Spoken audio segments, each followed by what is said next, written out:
Hay una imagen de Carl Sagan que todo el mundo conoce.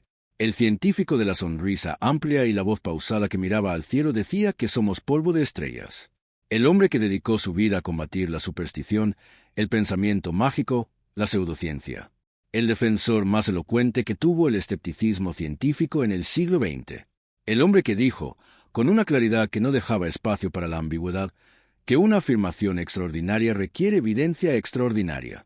Ese hombre pasó décadas siendo el crítico más articulado y más influyente de cualquier forma de creencia que no pudiera ser sometida al escrutinio de la razón y el experimento.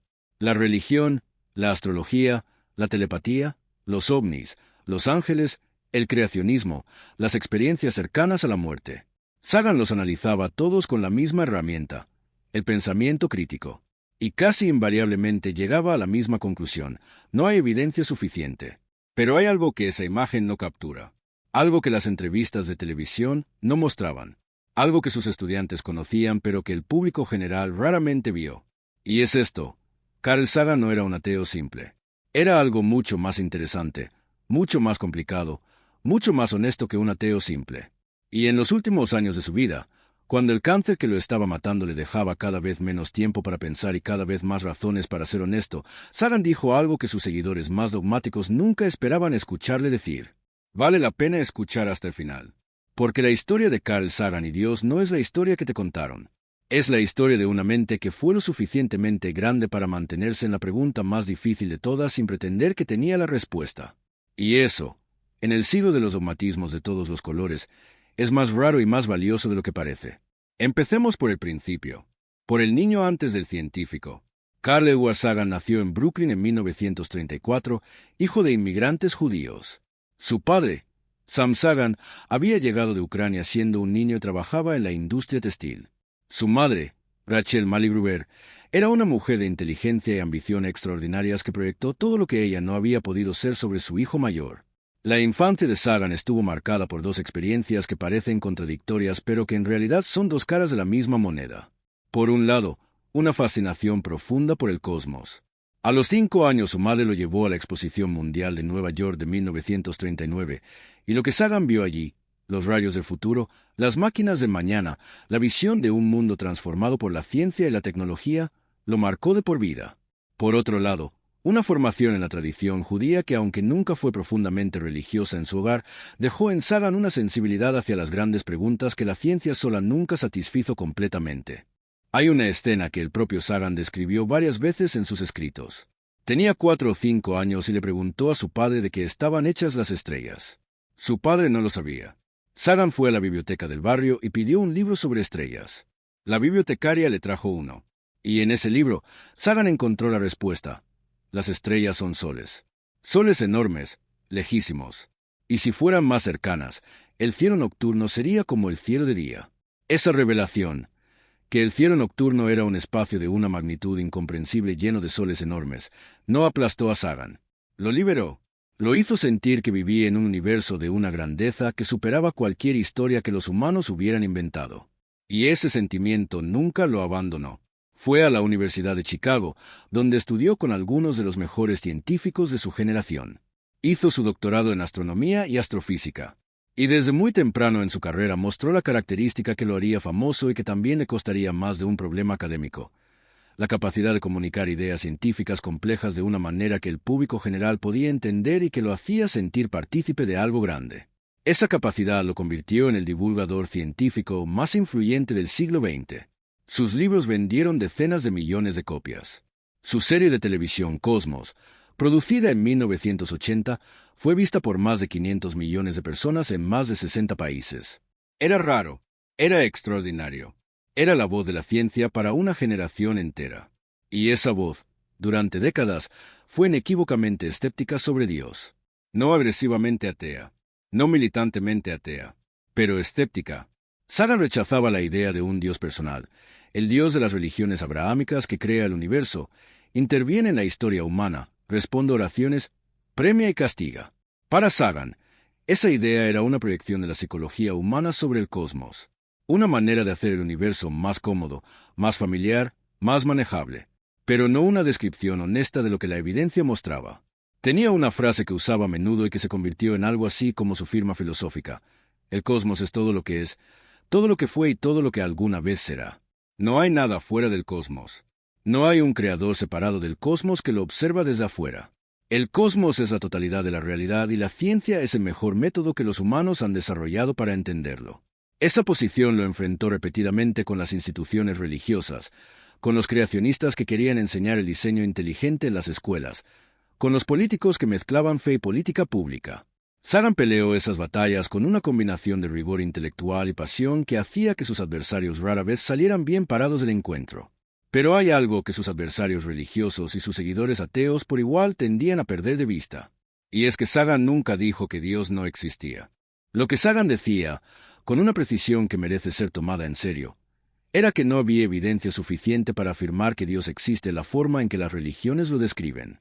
Pero la ausencia de evidencia no es evidencia de ausencia, como él mismo dijo en otras ocasiones. Y Sagan era demasiado honesto intelectualmente para confundir las dos cosas. Y hay algo más, algo que sus biógrafos han documentado pero que no es tan conocido como sus declaraciones públicas más combativas. Sagan tenía lo que él mismo llamaba un sentido de lo sagrado. No un sentido religioso en el sentido institucional, pero sí una experiencia que describía como una respuesta emocional y estética al cosmos que era cualquier cosa menos fría y científica. Cuando miraba las fotografías del universo profundo, cuando pensaba en las escalas de tiempo de la evolución estelar, cuando consideraba que los átomos de su cuerpo habían sido forjados en el interior de estrellas que habían muerto miles de millones de años antes de que existiera la Tierra, Sagan experimentaba algo que la mayoría de los humanos llamaría asombro religioso. Él lo llamaba de otra manera. Lo llamaba la experiencia del cosmos. Pero la distinción, en última instancia, era más semántica que sustancial. Hay un libro de Sagan que no es tan conocido como Cosmos o el mundo y sus demonios, pero que es en muchos sentidos el más revelador de su pensamiento más profundo. Se llama El cerebro de Broca, publicado en 1979. En ese libro, en un ensayo sobre la experiencia religiosa y la ciencia, Sagan escribió algo que muchos de sus lectores no esperaban encontrar. Escribió que si por Dios se entiende el conjunto de leyes físicas que gobiernan el universo, entonces claramente Dios existe. Esas leyes son reales. Son poderosas. Son más antiguas que cualquier vida y seguirán existiendo cuando toda vida haya desaparecido. Tienen una elegancia y una coherencia que provoca en quienes las estudian algo muy parecido a la reverencia. Pero inmediatamente añadió que esa definición de Dios es tan diferente de la que usan las religiones que usar la misma palabra para las dos cosas genera más confusión que claridad. El Dios de las leyes físicas no escucha oraciones. No tiene preferencia sobre el comportamiento humano. No promete vida después de la muerte. No se parece nada al Dios personal de las tradiciones religiosas. Y sin embargo, Sagan seguía usando la palabra Dios en ese contexto. Seguía describiendo su experiencia del cosmos en términos que rozaban lo que cualquier tradición espiritual llamaría trascendencia. Seguía diciendo que la ciencia y la espiritualidad, entendida correctamente, no eran enemigas sino que exploraban el mismo territorio desde métodos diferentes. ¿Y cuál fue el momento exacto en que Sagan cambió de posición? O más precisamente, ¿cuál fue el momento en que la posición que Sagan siempre había tenido en privado se volvió imposible de seguir ocultando en público? Para responder eso hay que hablar de Andruyan. Andruyan era escritora y activista. Se conocieron mientras trabajaban juntos en el proyecto Voyager, específicamente en la grabación del disco de oro que iba a bordo de las ondas Voyager como un mensaje a cualquier civilización extraterrestre que pudiera encontrarlo. Entre los sonidos y músicas que eligieron para ese disco estaban los latidos del corazón de Andruyan en el momento en que se enamoraron de Sagan. Se casaron en 1981 y permanecieron juntos hasta la muerte de Sagan en 1996. Andruyan fue la persona que más cerca estuvo de Sagan en sus últimos años y la que más claramente documentó la evolución de su pensamiento sobre las preguntas más profundas. Y lo que Andruyan ha dicho en entrevistas sobre esos últimos años es desconcertante para quienes tienen una imagen simple de Sagan como el gran ateo de la divulgación científica. Sagan, en sus últimos años, se volvió cada vez más abierto a la posibilidad de que hubiera algo que la ciencia todavía no había capturado. No Dios en el sentido religioso, pero algo que la física no había terminado de describir. Algo que la experiencia humana rozaba en ciertos momentos extremos y que no podía ser completamente reducido a neurología. Hay una conversación que Andruyan ha citado. Sagan, ya muy enfermo, hablando con ella sobre la muerte que se acercaba, sobre lo que podría haber, si había algo, después. Sagan no afirmó nada. Eso habría sido deshonesto, pero tampoco negó. Y la diferencia entre el Sagan que negaba con confianza en los años 60 y el Sagan que mantenía la pregunta abierta en los años 90 es significativa. La enfermedad que lo mató fue una mielodisplasia, un trastorno de la médula ósea que requirió 3 trasplantes de médula. Sagan pasó sus últimos 2 años alternando entre periodos de relativa salud y recaídas que lo debilitaban cada vez más. Durante ese tiempo siguió escribiendo, siguió pensando, y lo que produjo en esos años finales tiene una calidad diferente a su trabajo anterior. El libro Pale Blue Dot, publicado en 1994, fue inspirado por una fotografía de la Tierra tomada por la sonda Voyager 1 de enero de 1990 desde una distancia de más de 6.000 millones de kilómetros. En esa fotografía, la Tierra aparece como un punto de luz pálido, apenas visible, suspendido en una de luz solar dispersada. Sagan escribió sobre esa imagen con una emoción que sus textos más científicos raramente mostraban. Escribió, mira ese punto. Eso es aquí. Eso es casa. Eso somos nosotros. Sobre todos los que amaste, todos los que conociste, todos de quienes escuchaste alguna vez, todos los seres humanos que existieron, vivieron sus vidas. La suma de toda nuestra alegría y sufrimiento, miles de religiones seguras de sí mismas, ideologías y doctrinas económicas, cada cazador y recolector, cada héroe cobarde, cada creador y destructor de civilizaciones, cada rey y campesino, cada joven pareja enamorada, cada madre y padre, hijo esperanzador, inventor y explorador, cada maestro moral, cada político corrupto, cada superestrella, cada líder supremo, cada santo y pecador en la historia de nuestra especie vivió ahí, en un grano de polvo suspendido en un rayo de sol. Ese texto no suena como un escéptico frío. Suena como alguien que ha tenido una experiencia de profunda perspectiva y que está tratando de transmitir algo que va más allá de los datos. Y luego está el libro que publicó en 1995, un año antes de su muerte. El mundo y sus demonios, la ciencia como una vela en la oscuridad. Es su defensa más apasionada del pensamiento crítico y del método científico. Y contiene también, en sus páginas más personales, la afirmación más directa que Sagan hizo nunca sobre su posición respecto a Dios. Sagan escribió que la ciencia no es incompatible con la espiritualidad, que de hecho la ciencia abre una ventana hacia una grandeza del universo que hace que las religiones parezcan limitadas en su imaginación, que el asombro que produce la contemplación del cosmos, la maravilla ante la complejidad de la vida, la humildad ante la vastedad del espacio y el tiempo, son respuestas espirituales completamente legítimas a descubrimientos científicos. Que separar la ciencia de esa dimensión de asombro es empobrecer tanto la ciencia como a la espiritualidad. No afirmó la existencia de Dios. Nunca lo hizo. Habría sido intelectualmente deshonesto dado que no tenía evidencia que justificara esa afirmación. Pero tampoco la negó. Y la diferencia entre no afirmar y negar es, para alguien tan preciso con el lenguaje como Sagan era, absolutamente fundamental. Hay una entrevista que Sagan dio a la revista Time en 1996, pocas semanas antes de morir. El entrevistador le preguntó directamente si creía en Dios. Y Sagan respondió con una honestidad que incomodó tanto a sus seguidores religiosos como a sus seguidores ateos. Dijo que la pregunta de si Dios existe es una de las más importantes que los seres humanos pueden hacerse, que merece una investigación seria, honesta, libre de prejuicios en ambas direcciones, que él no tenía certeza en ninguno de los dos sentidos, y que cualquiera que afirmara tener esa certeza en cualquiera de las dos direcciones probablemente estaba siendo menos honesto intelectualmente de lo que la pregunta requería. Eso no es lo que sus detractores religiosos querían escuchar, pero tampoco es lo que sus admiradores más militantemente ateos querían escuchar. Lo que Sagan estaba diciendo, con toda la autoridad de una vida dedicada al pensamiento crítico más riguroso, era esto: la pregunta de Dios es genuinamente abierta, no resuelta por la ciencia en ninguna de las dos direcciones. Y pretender lo contrario, en cualquiera de los dos sentidos, es un acto de deshonestidad intelectual. Pero hay otro elemento de la historia de Sagan que casi nadie menciona cuando se habla de su relación con la pregunta de Dios, y es su relación con la pregunta de la vida después de la muerte. Durante la mayor parte de su vida, Sagan fue absolutamente claro sobre esto. La consciencia es un producto del cerebro. Cuando el cerebro muere, la consciencia cesa.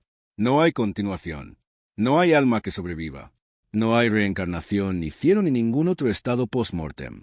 La evidencia apunta inequívocamente en esa dirección. Pero en sus últimos años, mientras enfrentaba su propia muerte, algo cambió en el tono con que hablaba de esto.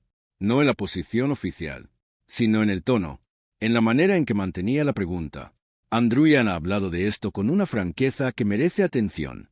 Ha dicho que Sagan en sus últimos meses se preguntaba qué significaba la consciencia, que implicaba el hecho de que el universo hubiera producido seres capaces de preguntarse sobre su propia existencia.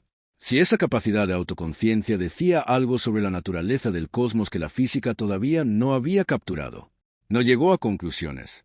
Murió antes de poder articularlas de manera satisfactoria, si es que eran articulables.